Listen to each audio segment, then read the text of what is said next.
Olá, turma, boa noite. Vamos dar início agora à nossa segunda aula, tá bom? Da disciplina Fundamentos da Psicanálise. Eu trouxe aqui para vocês, dando continuidade à nossa aula, os aspectos históricos da psicanálise, tá? É preciso que a gente compreenda, turma, o aspecto histórico para que a gente torne a teoria até bastante mais encantadora e compreensiva. Então, eu preciso explicar para vocês como foi que surgiu a psicanálise, tendo como base todo o aspecto histórico que envolve o desenvolvimento dessa teoria, tá bom? Então, gente, vamos pensar que a construção da psicanálise se relaciona com a própria história de Freud, né? Então, pense nesse teórico, que é um dos teóricos mais citados dentro da psicologia e dentro da psicanálise. Isso porque a sua teoria ela teve bastante ênfase dentro da psicologia, como também dentro da psicanálise, tá bom? Então, vamos compreender quem foi Sigmund Freud. Espero que depois vocês possam estar pesquisando um pouco mais sobre a sua biografia, mas eu vou estar aqui passando para vocês, dando uma pincelada sobre essa biografia dele, tá? Então, Freud, ele foi um médico neurologista, tá? Viveu uma boa parte da sua vida em Viena, cursou medicina e buscou, vamos dizer assim, a sua especialização em neurologia. Freud ele buscou se interessar por estudar o sofrimento do sujeito, né? Então, é isso que torna, vamos dizer assim, o encanto da psicanálise, o encanto que Freud traz para a psicanálise, é compreender o sofrimento psíquico do sujeito, tá bom? E aí, dentro da história de vida de Freud, nós podemos dizer que a família de Freud era judaica, né? Então sofreu bastante na época. Podemos dizer também que o contexto histórico em que Freud viveu era um contexto em que as ideias eram oprimidas, de que a ciência e a religião na época era que tinha poder sobre a sociedade. Então, assim, Freud, ele rompe muitos paradigmas no que diz respeito à sua teoria, ao seu modo de pensar da época e que tem influência até os dias atuais. Então, na época de Freud, as mulheres eram reprimidas, né? Tinham, como eu falei para você, a igreja, a religião em si, era que tinha um poder sobre o sujeito, e a ciência também ditava o que era correto e o que não era. Então, assim, esses dois viés eram que tinha, vamos dizer, influência na época, era a religião e a ciência. E aí Freud começa a questionar, né? Por isso que eu acho que Freud é bastante crítico com relação a alguns textos e com relação à sua teoria. Por quê? Porque ele rompe com os paradigmas da época, de que se você fosse, né, vamos só um exemplo, né, para ficar mais claro a construção dessa ideia, se a igreja dissesse que era correto, vamos dizer assim, a mulher ser a dona de casa e o homem ser o provedor da família, era o correto da época, né? Então, assim, imagine se essa ideia naquela época era, vamos dizer assim, vista como aceita e chegar uma outra ideia de que é preciso a gente vamos imaginar que é preciso a gente dar ouvido aos nossos desejos, né? E é isso que Freud faz, né? É preciso a gente entender o que está no nosso íntimo, é preciso a gente entender qual é a origem de tanto sofrimento, o que é isso que precisa sair, né? O que é isso que precisa ser dito. Então, assim, Freud, quando vocês compreenderem o percurso histórico, vocês vão perceber como isso na época foi assustador, né? Como Freud ele consegue romper essas questões que ainda hoje é muito, vamos dizer assim, de uma ordem ditador na nossa sociedade. Então a psicanálise ela está aqui ainda hoje para romper uma série de paradigmas, para romper uma série de questões aí que é tida dentro da nossa realidade e que é tida como aceita e como correta. A psicanálise nunca esteve para questionar o que é certo e o que é errado, mas ela esteve interessada e sempre se interessou em compreender a origem do sofrimento humano e como é que esse sofrimento humano ele tem tanta influência sobre o nosso comportamento, sobre os nossos desejos, tá? E aí eu vou passar aqui um pouco para que vocês compreendam como foi que surgiu a psicanálise e como foi aí esse endereçamento de Freud a compreender o sofrimento psíquico, tá? Então, gente, a psicanálise ela surge no século XIX, início do século XX. Temos o segundo aspecto aí pontuado no slide, que é o seu fundador é Sigmund Freud, tá bom? E aí Freud, gente, ele começa buscando entender o sofrimento psíquico do sujeito mesmo, e principalmente daquelas pacientes que eram diagnosticadas com histeria, né? E aí a gente para um pouquinho aqui e vamos fazer uma explicação do que é isso. Então, nós temos o surgimento da psicanálise, surge por volta do século XIX, início do século XX, o Freud é o fundador da psicanálise, mas antes do surgimento da psicanálise, existiam algumas doenças na época, e uma dessas doenças é que vai fazer o despertar da psicanálise. E aí nós temos Freud com o desejo de estudar o sofrimento psíquico, e nós temos uma grande questão na época que era a histeria, tá certo? Então, Freud busca estudar o sofrimento psíquico e se depara com o que nós chamamos histeria. A histeria, gente, nada mais é do que, vamos dizer assim, uma neurose que é causada por uma instabilidade emocional. Era esse o diagnóstico de histeria na época, que eu vou explicar detalhadamente quando eu for falar sobre o caso Ana O. E aí, gente, eu citei aqui no histórico da psicanálise dois grandes teóricos e médicos também, que foi Charcot e Brown. Charcot era amigo de Freud, né, até amigo íntimo de Freud, e Charcot, ele começa, como ele era médico, ele se dedicava aos seus estudos também na histeria, tá certo? Que era uma neurose que, como eu expliquei para vocês, existiam algumas características de instabilidade emocional, e ele percebeu que a forma de cuidar dessas neuroses, de tratar essas neuroses, era através do método de hipnose, tá certo? E aí Freud começa a observar esse método utilizado por Charcot. Como era esse método de hipnose? O método de hipnose tinha como objetivo trazer as memórias passadas da paciente, tá certo? E Charcot trabalhava essas memórias através do método de hipnose. Freud começa a observar, né, e percebe, assim, gente, que essa hipnose, então, assim, até é importante vocês saberem disso, porque, assim, Freud, ele não utiliza tanto a hipnose, né, então, às vezes, quando a gente fala de Freud, a gente lembra-se da hipnose. Não, Freud, ele sim, ele observa Charcot utilizando a hipnose e faz pouquíssimo uso da hipnose. E aí ele percebe que esse método ele não é suficiente, mas que ele tem um interesse de saber o que essas pacientes histéricas elas queriam apresentar. E aí, quando a gente fala de histérica, gente, às vezes a gente até associa a uma pessoa extremamente expressiva, a uma pessoa que, quando se fala, fulana é histérica, é o que é exagerada. A palavra histérica ela vem da palavra útero, né? Hipócrates, né, que foi, vamos dizer assim, uma das pessoas que buscaram explicar o que era a histeria, diz que era um movimento, vamos dizer, irregular do sangue do útero para a cabeça. Isso muito antes de Freud. E aí depois, quando surge na época de Freud, tem essa denominação de que a histeria era uma neurose caracterizada por uma instabilidade de emoções.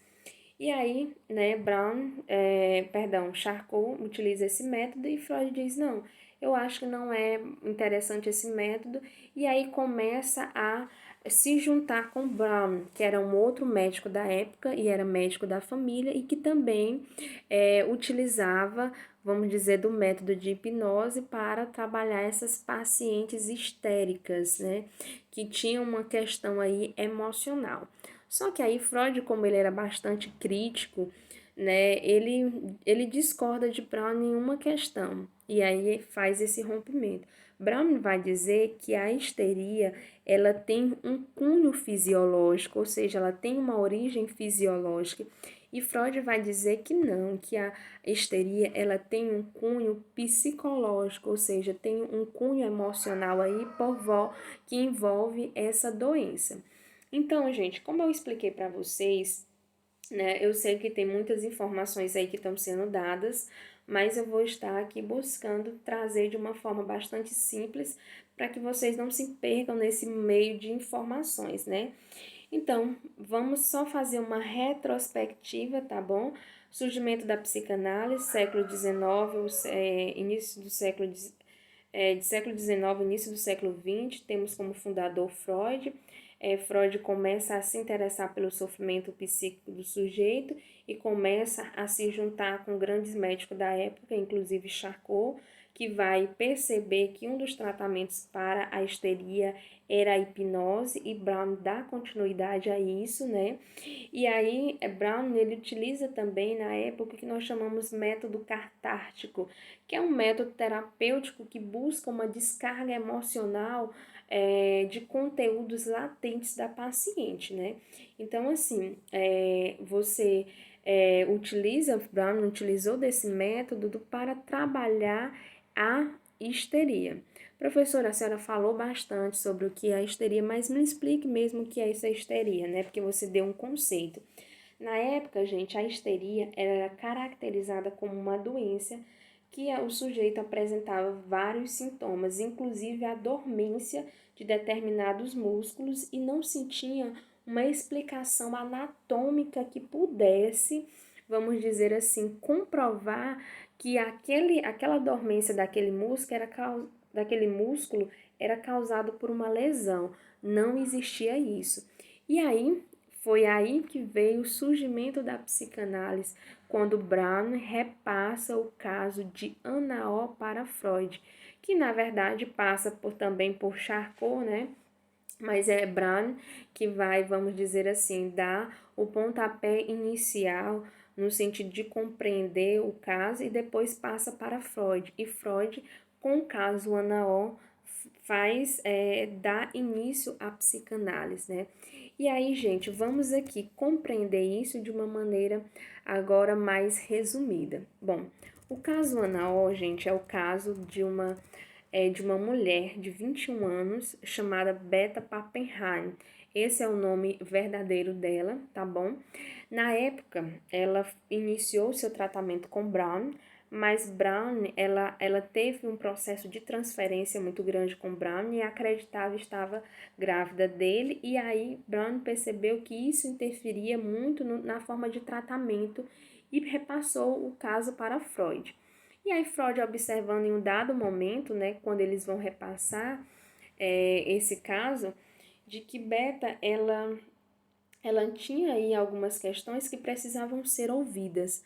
E a psicanálise surge justamente dessa necessidade de ouvir o paciente. Então, na época, imagine, era o médico que dizia o que era certo e o que era errado para a paciente. Então, chegou um determinado momento em que Ana O fala para um dos seus médicos: cale a boca que eu quero falar. Então, imagine se na época isso não era assustador, porque se na época quem dizia o que era certo era a ciência, e a ciência vinha como um médico, né? Imagine uma paciente desse jeito dizer: olha, cale a boca que eu sei o que eu estou sentindo. Então, como é que vocês me dão esse diagnóstico e sem saber a minha história de vida? E é aí nesse ponto aí que Freud pega, né? Então surge a psicanálise como a cura pela fala. Eu preciso falar, e ainda hoje a psicanálise é tida como a cura pela fala, porque é através da fala em que a gente vai dando sentido às nossas experiências, é através da fala que a gente vai dando compreensão ao nosso sofrimento, tá bom? E aí, pegando como base essa questão aí de Beta Pappenheim, que é o caso Anaó, porque a gente coloca caso Anaó para não deixar explícito o nome da paciente, tá bom? Mas foi um caso famoso, inclusive eu vou estar repassando para vocês, tá? Então, assim, a Beta Pappenheim era uma jovem de 21 anos, inteligente, poliglota na época, tá bom? E ela foi diagnosticada pelo Brown como histérica, tá bom?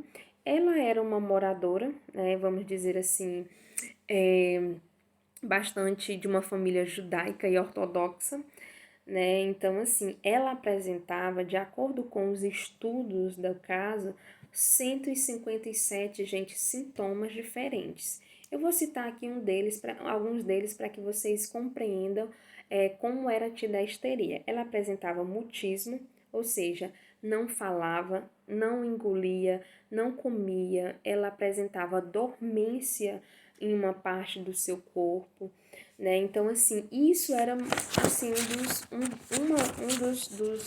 dos vários sintomas que eram apresentados pela Beta Pappenheim, né? Dificuldades, né, como eu falei para vocês, para beber água, para comer, inclusive também pensamentos suicidas, né? Então, esse foram dos sintomas, um dos 157 sintomas que foram descritos no estudo da Ana O. E aí, quando Freud começa a pegar esse caso, ele começa a entender a história de vida de Ana O. E, né, além desses sintomas de mutismo, de dormência, o que eu quero dizer para vocês aqui é que não existia uma causa fisiológica que explicasse essa questão. Não existia uma lesão no cérebro que comprovasse isso nela. E aí Freud dizia, tem uma questão aqui psíquica que passa pela essa ordem psíquica e que não o método de hipnose e o método cartástico, ele não era suficiente, né? Então, assim, a mãe de Beta Pappenheim depositou todas vamos dizer assim, as esperanças em Brown, que era um médico muito conhecido da época, e que teve essa parceria com Freud, mas depois Beta teve uma transferência com Brown, depois eu vou passar um filme para vocês, e passa o caso para Freud. E aí Freud, né, vai dar ouvido a essa jovem, vai entender a sua história de vida e vai perceber que a sua história de vida tem conteúdos sexuais, em que na época eram bastante, vamos dizer assim, polêmicos. E assim, gente, se vocês imaginarem como é que uma... É tão tal que ainda hoje, né, dentro da teoria da psicanálise, a gente diz que a histeria tem conteúdos sexuais reprimidos, né? Mas isso a gente vai entender de uma forma bem mais detalhada ao longo do desenvolvimento da teoria. Aqui eu estou falando apenas dos aspectos históricos para que a gente compreenda como foi que surgiu a psicanálise. E aí a psicanálise surge do caso Beta Pappenheim quando Freud dá ouvido a escutar a essa paciente. Então, essa paciente, ela perdeu o pai, ela tinha uma relação muito boa com o pai, e após a perda desse pai, ela começa a desenvolver esses sintomas, né? Mutismo, afasia, dificuldades para falar, dormência. Então aí vocês percebem que tem uma causa emocional muito grande, que é o quê? A perda de uma figura bastante importante na vida dela, que é o pai. Né? Então, assim, após a perda do pai, foi que ela começa a desenvolver esses sintomas. E é a partir daí que a psicanálise começa a surgir, né? Então, assim, ao invés da gente trabalhar o método hipnose, ao invés da gente dar apenas medicação para a paciente, a gente precisa ouvir essa paciente. Então, surge a psicanálise como um método de analisar os aspectos psíquicos e, vamos dizer assim, compreender que a fala, né, da paciente diz muito sobre ela, E aí, chega um momento, né, do tratamento em que ela diz para o médico, deixe-me falar até limpar a minha chaminé, né? Então, é a partir dessas questões aí, o que que tem a ver limpar a chaminé? O que que tem a ver essa paciente querer falar, né? Então, assim, é aí que a psicanálise surge nesse encanto de ouvir o que o outro tem a dizer. E esse ouvir não diz respeito você, vamos dizer assim, direcionar o tratamento. Fale tudo que vier à sua cabeça. E foi assim que Freud fez com Beta Pappenheim, né? Fale tudo que é à sua cabeça, mesmo que isso não faça sentido. Mas tudo tem um sentido, gente. E a psicanálise, nada acontece por acaso, né? Tudo tem uma explicação e tudo tem uma compreensão. E essa compreensão, ela é tida através do discurso, através da fala. Então, ainda hoje, o método da psicanálise é o que nós chamamos de associação livre. Freud, ele não criou, ele não descobriu o inconsciente, ele descobriu uma maneira de estudar o inconsciente que foi através do método de associação livre.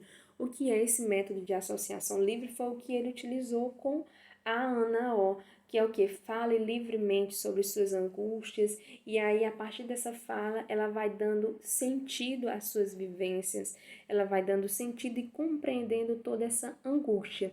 Né? Então, é a partir disso, gente, que a psicanálise ela surge e é a partir disso que ela se torna esse encanto e é disso que nós vamos estar falando ao longo da nossa disciplina nesse semestre, tá bom? Esse aqui foi apenas um percurso histórico de como surgiu a psicanálise, mas aqui eu já deixei N conteúdos para vocês, né? Apenas nesse vídeo de vocês. Então, assim, nós temos aqui o caso Ana O, que é um caso clássico da psicanálise que vocês precisam ler. Vocês compreenderam como foi que surgiu, compreenderam um pouco sobre a biografia de Freud. E assim, a psicanálise, ela é muita leitura. Eu vou deixar aqui um texto para vocês, tá bom? E aí, qualquer dúvida que vocês tiverem, vocês podem estar me acionando, que eu vou estar aqui disponível para tirar para vocês, tá? Lembrando também, gente, que Beta Pappenheim, ela foi a primeira assistente social da Alemanha, né, e que foi uma grande feminista, né, então, assim, era uma pessoa extremamente inteligente, mas que teve aí alguns conflitos na sua história de vida que influenciaram o seu diagnóstico, tá bom? Então, atentem-se a todas essas questões que foram ditas aqui nessa aula, tá? Então, espero que tenha sido compreensível para vocês e caso não seja, a gente vai tirando aí as dúvidas de vocês, porque é a partir disso que a gente constrói um conhecimento, né? Retirando dúvidas, provocando dúvidas, questionando, e eu estou aqui aberta para receber essas dúvidas e para construir um saber com vocês. Eu sei, turma, que de vez em quando eu pareço um bichinho que fica acelerado demais, né? Mas é porque eu falo muito rápido e aí as ideias vão surgindo e aí eu vou falando, mas eu vou tentar aí diminuir essa minha fala, de falar muito rápido, tá bom? Então, tchau, tchau. Até nosso próximo encontro.